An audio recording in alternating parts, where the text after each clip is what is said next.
Shelter that was once heralded as a refuge for some of New Orleans' most vulnerable is now facing a number of issues. The city failed to make payments to the shelter's last operator on time. Now they're looking for a new organization to take over. Amelia Strahan spoke to residents at the shelter, previous employees, and a city official, and they all say that changes need to be made.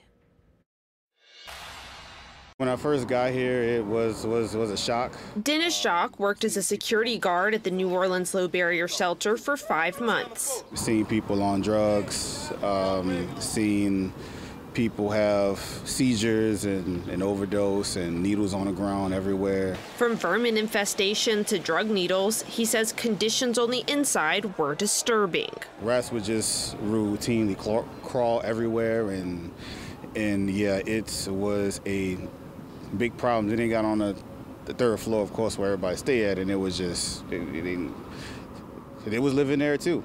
And sanitary concerns are just one part of the problem.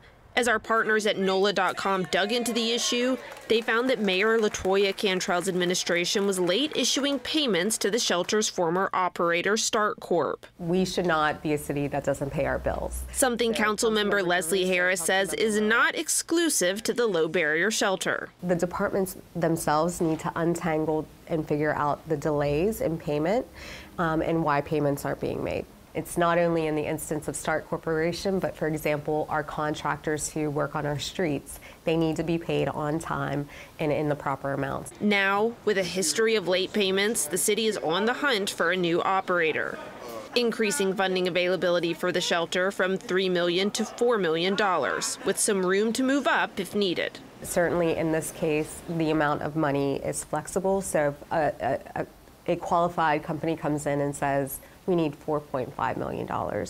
We're not going to hold up getting an operator into the low barrier shelter based on, the extra money. Harris says they already have some interest and hope to have a new operator soon. But what happens to the shelter and those inside of it in the meantime?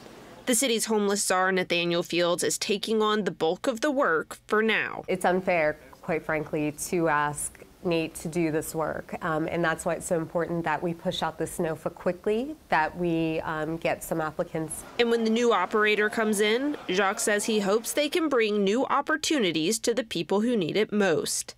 Recovery programs, more sanitation, just a better mental space for everyone. In New Orleans, Amelia Strahan, WWL Louisiana. The city will issue their notice of funding availability on Monday.